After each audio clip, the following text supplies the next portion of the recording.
Okay, so since you were seated, we still need to give you a round of applause. Please, let's welcome Helen joining me here. Yes, you deserve it. You know, and then I'll just go straight into you. You tell us who you are, what you do, what you like to, how we can all, tap into your productions and your creativity. That's what I should say. Okay. Hi, I know some of you, but for those who don't know me, I'm Helene Granqvist. I am a producer, and I am a pitch coach, and I'm a president, 3P. But I'm the president of Women in Film of Television International since 4 years back, and I'm also the president of Women in Film Sweden.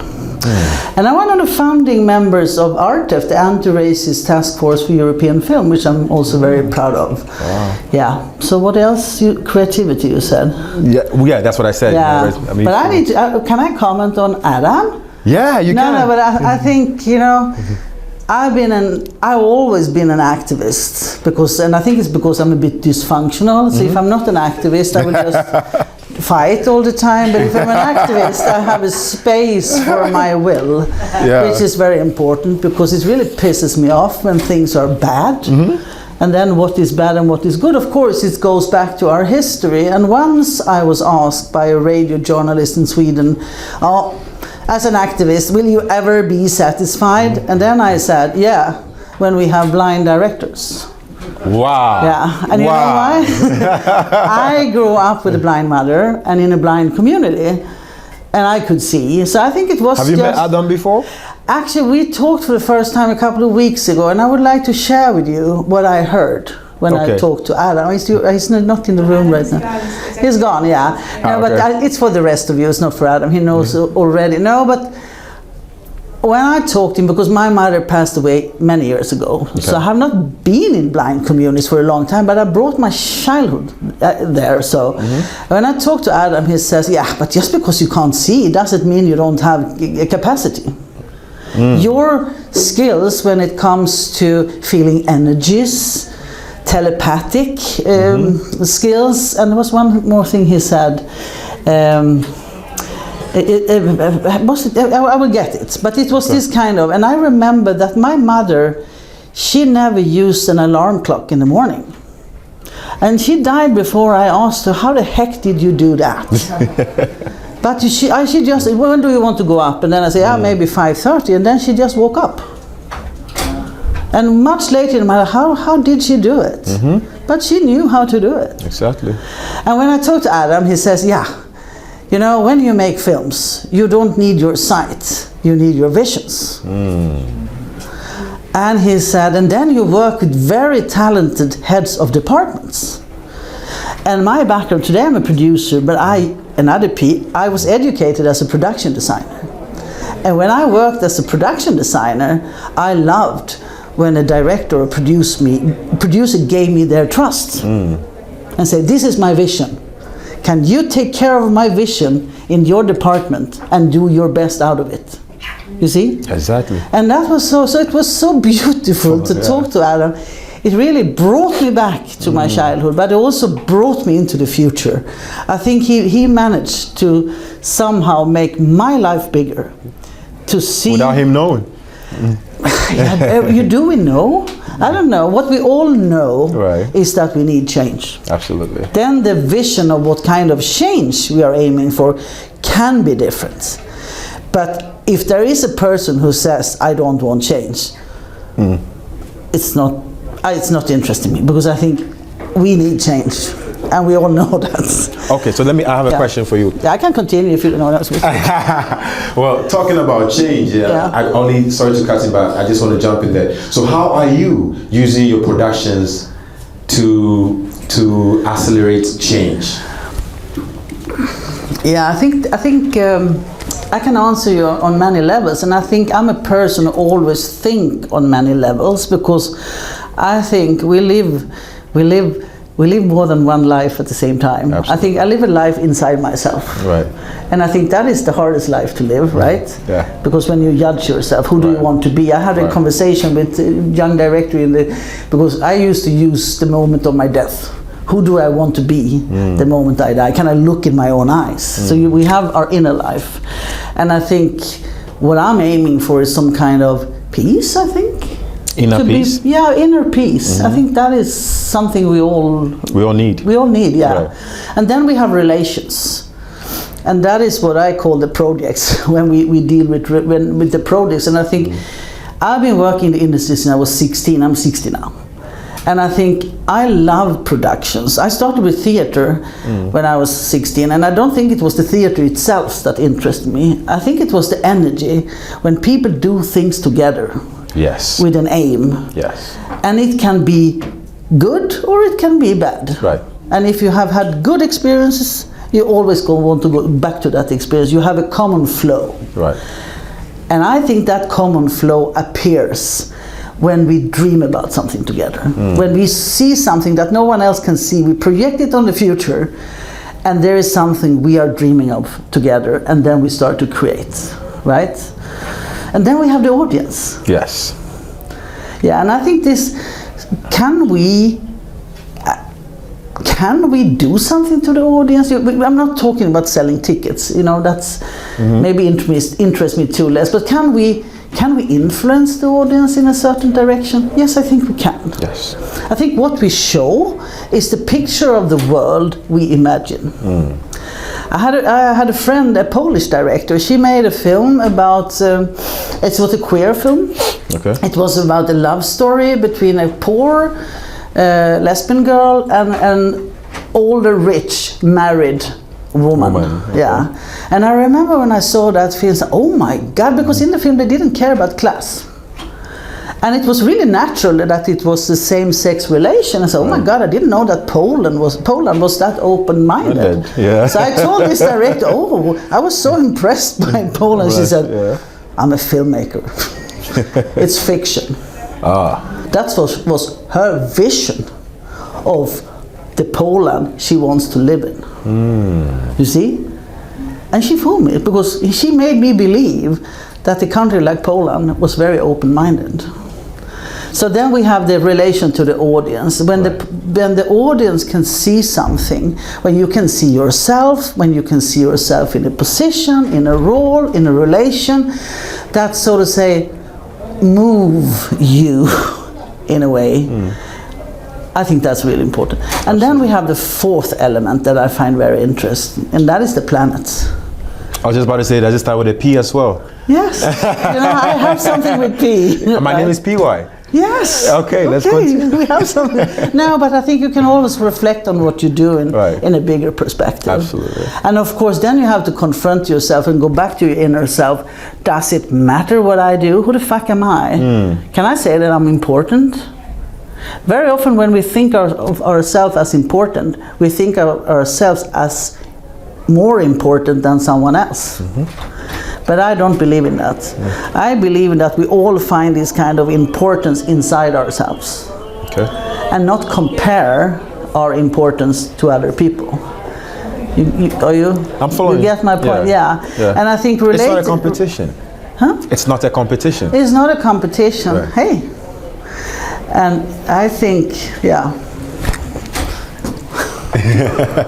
Well, did that take you off your train of thought? No, absolutely not. Oh, okay. So, I mean, I like the fact that you touched on it, but are there any specific works that you have done that we can, you know, that's what I meant, that's why I was asking you that question in terms of your production and the impact it has had on the change? Yeah, it might be, but I think someone said if you're a creator, you never remember the last thing you did. I think what I'm doing right now, I'm producing a film about masculinity. Okay. I think that is really interesting. I've been working with gender equality for years, and I think all of my films has a feminist and a norm critic ground, but I think this film about masculinity is really to get into an area that we rarely talk about. Right.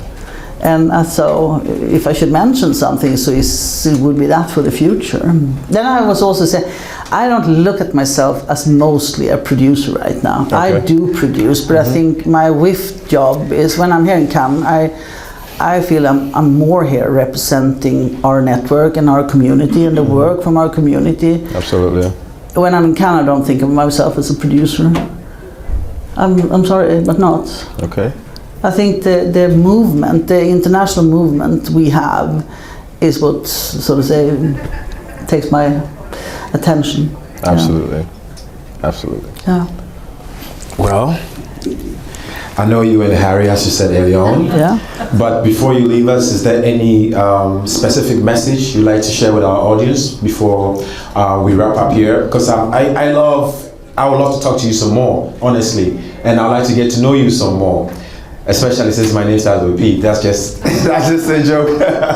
but I love what you're doing, your experience. I'm sitting here listening to you, and I'm thinking of one thing only. Yesterday I went to the premiere of 3,000 Reasons to the new Idris Elba movie.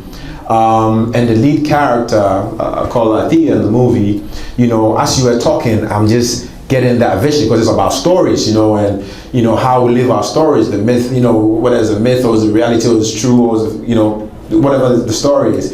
And I'm not giving the movie away for you that I'm not seeing it yet because it's not out. But I can relate to what you are saying right now. Yeah. I can relate, and it's also just because of what I saw yesterday, last night. And it makes sense to me because. But before let me get myself out of the way. Let's talk more about your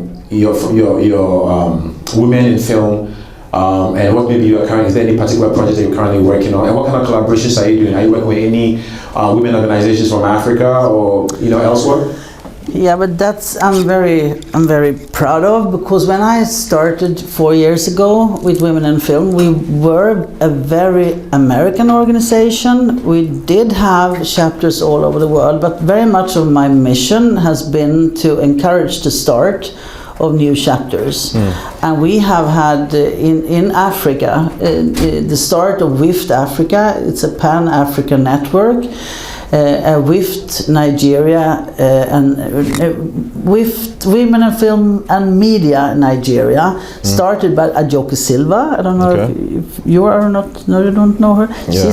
I was in Nigeria in December, and I didn't know how famous she was. But when I walked with her in Lagos, I realized that Ajoke is a big star. Right. We also have newly started with Botswana, with Namibia. We have started in Cameroon, Senegal, and in Kenya, and we have a very good collaboration with the sister network in South Africa, SWIFT. And a week ago, and they will be at our event tomorrow, two women, they call up and want to start WIFT MENA in the MENA region. And they will also collaborate with the quite newly started WIFT Israel. So what I'm very happy for is that since I became a president, we have had a start and the visibility of network in other parts of the world. Then, of course, as I said with films, you can never be satisfied what you have done. Right. Of course, it's the dream what you want to do, and what I hope for Women in Film in the future is that we can have some money to support the start. Because, for example, in Botswana, when I met, or Namibia as well, it was so strong filmmakers, and we had the start of WIFT in Bhutan in Asia, and I think there are 7 strong female filmmakers, but they don't have an industry. They are filmmakers, but they don't have an existing industry. So when they develop it, I can also see the need of developing industries around them. So I think if we could support that, that is one of my visions. I would like to project on the future that we can be a more supporting organization when it comes to this part of the world. But honestly, of course, we all struggle everywhere, but we are so spoiled in this part of the world, to be honest. Right. And I think we should use this capacity and privilege to give space and to give resources, because the capacity is there. They are so strong, and the stories also need to be brought out. And that, as I told you, I also work as a coach. Okay. And I worked on Balkan a lot. I worked on Greenland, and I worked in Kenya. And these 3 experiences are very similar to me, because as a pitch coach, I go deep into other people's stories. Right. And I meet them, and I mostly get very excited and overwhelmed. And I'm so convinced that there are so many stories that needs to reach the world. The Balkan stories, for example, because it is stories that we all have. Right. But they are seen from another angle than we are used too. Right. And then so who are we? That's another question. But I think that is, so if I should say something to the room, bring out your stories and believe that you are important, because there is no one that is more important than anyone else, and give each other space, because you can always give space and give love and give something to someone else. And I think this to create a new kind of culture in our industry, a generous culture. There is enough of resources. It's just not enough of justice. This is the thing. Resources, enormous. Look at Cannes. Yeah. That is not the problem. Right. It's the justice Right. that is the problem.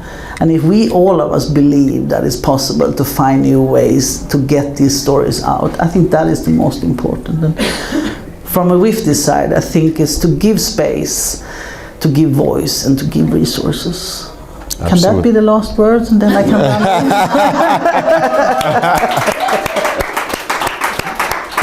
Yeah, I need to run to the toilet. Thank you very much for having me. Thank you so much. You couldn't have, said it, more than this. Yeah. The resources and everything. May I bring another P?